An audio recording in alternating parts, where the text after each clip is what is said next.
Alright guys, this is Mr. Johnson on Thanksgiving break. I'm going to get through this as quickly as possible. These are the answers and the work shown for the solutions on the review for that test that's gonna be on Tuesday when we get back. So without further ado, let's just jump right in.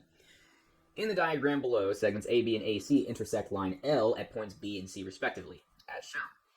What is the measurement for each interior angle of the triangle, and what is the name of this triangle? Okay, so the interior angle is going to be here, here, and here. So let's just go ahead and name them real quick. We'll have angle ACB, angle ACB. We're going to find out what that is. We're going to have angle CAB, and we're going to have angle ABC. And let's find out what these guys are. All right, to find ACB, this angle that's right here, we just need to recognize that this angle forms a linear pair with this 115 degree angle, which means that ACB is going to be 180 degrees. That's the degree measure of a straight line, a straight angle, minus 115. So it's going to be 180 degrees minus 115 degrees, which gives us 65 degrees. So ACB is 65 degrees, and we can see that over here, ABC, this angle right here, is also going to be 65 degrees because it is also a linear pair with a 115 degree angle. So I can say that this one is going to also be 65 degrees, which that just leaves the mystery of what this angle up here is, this angle CAB. Well, the interior angles of a triangle always sum to 180 degrees. I have 65 here and 65 here, which means that if I add these two angles together and subtract them from 180, I should get the measure of my missing angle. So 65, let's just write it as an expression, 180 degrees minus 65 degrees plus 65 degrees. 65 plus 65 is 130, and 130 subtracted from 180 is going to be 50 degrees. So those are the measures of the angles. I've got 65 here, 65 here, and 50 here. And it says, what is the name of this triangle? It is going to be an acute, because all of the angles are acute, an acute isosceles triangle, because these two angles are congruent to each other, which means that these two sides are congruent to each other as well. List every angle measure that is identifiable. Okay, let's see what kind of angles are identifiable using these points that they've given us. We have angle YXW, probably the easiest one here. They already give us YXZ. We can get ZXW. ZXW, that's possible. We can get XZW. And they've already given us ZWX, and there's no way of naming this exterior angle because I don't have any sort of labeled point here. So these are the only three angles that are identifiable right now. I mean, I could identify what this angle is right here, I just wouldn't be able to name it. So I guess I'll do that at the end. But let's just see. YXW, from Y to X to W, which is down there, you should be able to recognize that this is a straight angle, and that is going to be 180 degrees. ZXW is this interior angle right here, which forms a linear pair with this 120 degrees. So because this is a linear pair forming a straight angle, and a straight angle is 180 degrees, I can find out what that interior angle is by simply subtracting 120 from 180. So 180 minus 120 degrees will give me my answer of 60 degrees. Okay, this angle here is what I'm going to find next. I know that this one is 60. I know that this one is 70. So I add them together. I can subtract that from 180. So 180 degrees minus 60 plus 70. 60 plus 70 is 130, and 180 minus 130 equals 50 degrees. So this angle is 50. And now there's no way of me naming it, but this one is also a linear pair with the 70 degree angle, and 180 minus 70 would make this angle equal to 110. So we can't name it, but that's what it would be. Moving on. If isosceles triangle PQR has a 110 degree angle at vertex Q, sketch the triangle and describe what you know about the other two angles. Okay, I'm going to use a straight line tool. I know that it's obtuse, so it's going to look something like this. kind of connect that there. I know that this is the vertex, and it says that the vertex is Q, and this is PQR. I know that this is 110 degrees, and it says that it's an isosceles triangle. If this is the vertex, it means that this side is congruent to this side, which means that this angle is congruent to this angle. All right, so describe what I know about the other two angles. Well, I know that they're congruent, but I know more than that. I know what they are equal to, because if this angle and this angle are equal to each other, then I have the full picture of a 180-degree triangle. The remaining angle after I subtract the vertex from 180, let's see, if I have 180 degrees of the triangle minus the vertex, which is 110 degrees, that will give me a remainder of 70 degrees equally split between these two angles. So that means if I divide 70 by 2, I will get the measure of each one of those congruent angles, and I will find that each angle is 35 degrees. So I can just finish up my drawing here with 35 and 35. And just think about it. I can add all this together and get 180. That means it's a good, accurate triangle. I have this labeled according to the word. I know that these guys are congruent to each other. Everything matches. This is the only way this triangle could possibly be. So here we are. Based on the diagram, express all possible lengths of segment XZ. XZ is this one that has not been labeled. When we do these problems, we always have to assume that the person who drew it is just really bad at drawing and did not draw things to scale. So we have to think about what is the smallest that this side could possibly be if this was really poorly drawn, and what is the largest it could be. I can't just like pull out a ruler and measure that or anything like that.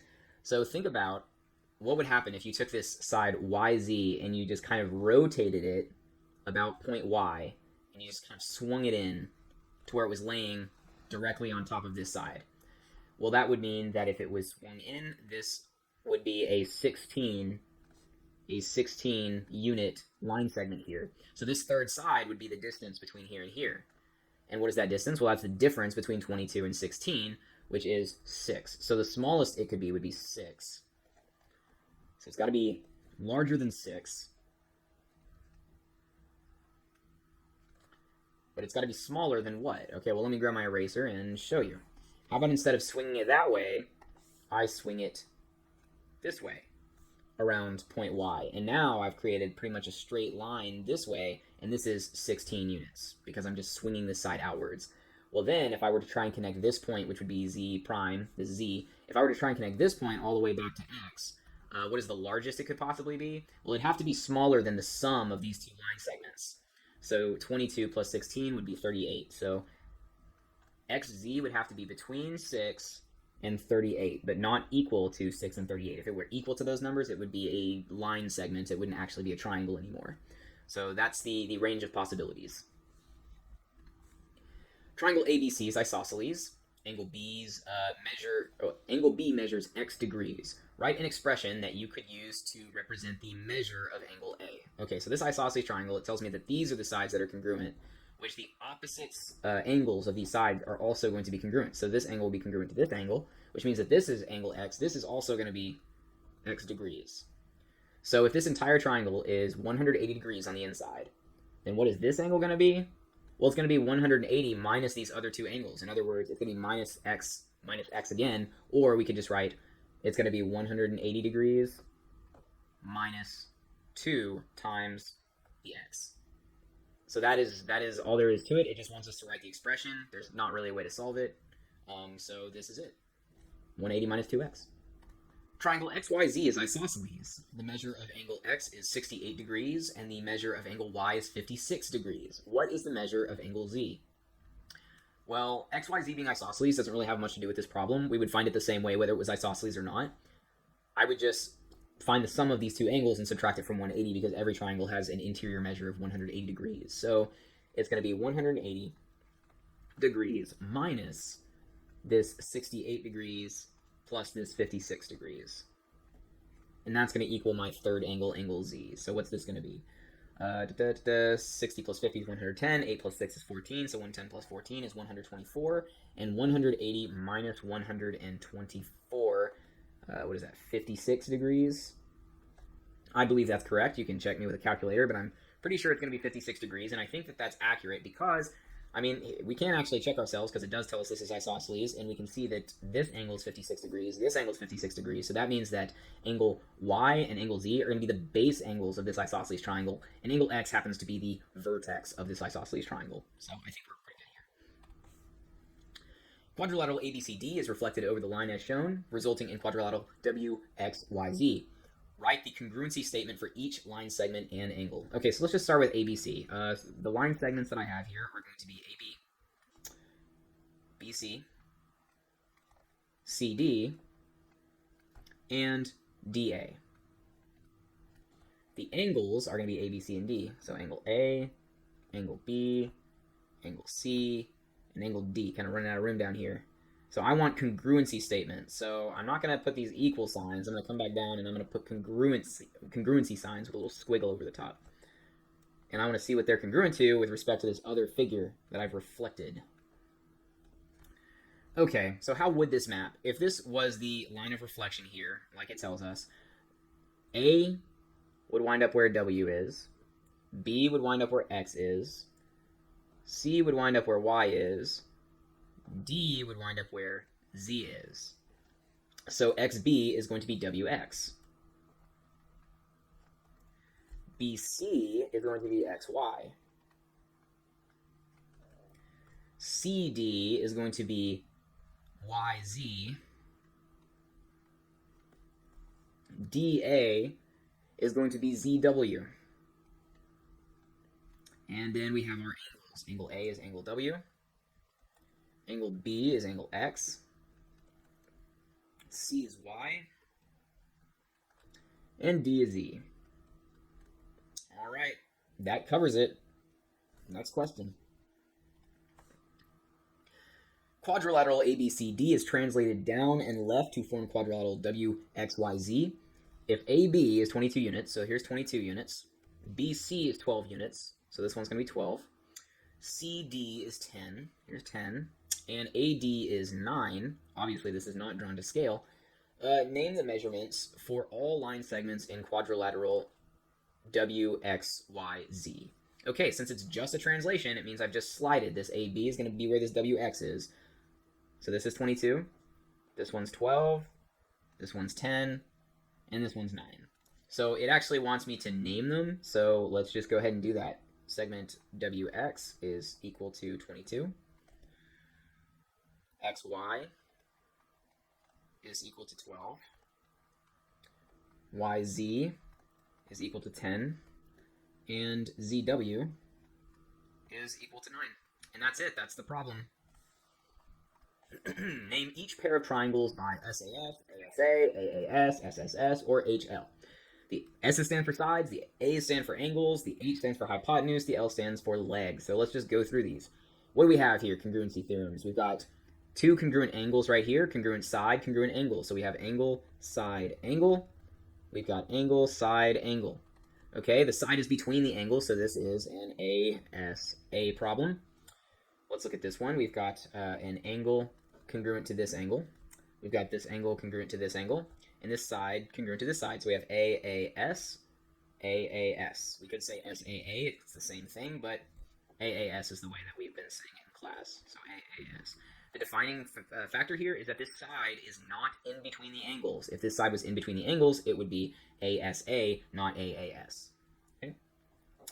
Over here, we've got two right triangles. We've got an angle here. We've got this side and this side. Okay, so under normal circumstances, we would want to think that this was an SSA, but that's actually not one of our theorems, right? So that's no, that's not one of our theorems. These are right triangles. This is a hypotenuse, and this is a leg. And this just indicates that it is a right triangle. So this hypotenuse is congruent to this hypotenuse. This leg is congruent to this leg. So this is going to be an HL problem. Okay. We've got this side is congruent to this side. We've got this angle is congruent to this angle. And we've got this side is congruent to this side. So this is an SAS problem. The defining characteristic is that the angle is between the congruent sides, SAS. On this problem, easiest one, I don't have any angles. I have side, side, side. Side, side, side is congruent to side, side, side. So this is an SSS problem. And then finally, let's look at this guy. We've got this angle congruent to this angle. We've got this side. It's not labeled, but this side is obviously congruent to itself. So S here, and then this angle is congruent to this angle. So this is one more A problem. Next. What additional information is needed to prove that the triangles are congruent using the AAS congruence theorem? So I need two angles, and the side cannot be between the angles. That's what you should think of when you see these problems. So I've got an angle here, I've got a side here, and I need one more angle, and it can't be the angle that puts this side in between them. So it can't be this angle right here. It's got to be this angle. And likewise on this one, we know that this side is congruent to that side, and that this angle is congruent to that angle. We need the angle that is not going to entrap to include this side. So we need this angle right here to be congruent to this angle right here. So angle N must be congruent to angle M in order for these triangles to be congruent by the AAS theorem. Okay. Last question. Could triangle ABC be congruent to DEF? Explain. So let's take a look. We see that this is congruent to this, and that this angle is congruent to this angle.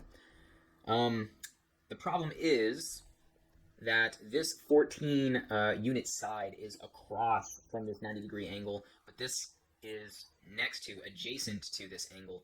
So in order for me to say that these guys were congruent, the hypotenuse, the one across, would have to be 14 units, not the one next to it. But it's not. Therefore, because of the incongruent hypotenuses, not really sure how to say that word, the plural of that word, but because they are not congruent, this cannot be congruent, so no, it can't, because the hypotenae are not congruent. According to the Pythagorean theorem, the hypotenuse will always be longer than both of the legs. And that's it. That's the review. I hope that you are ready for the test. Have a good one. Bye.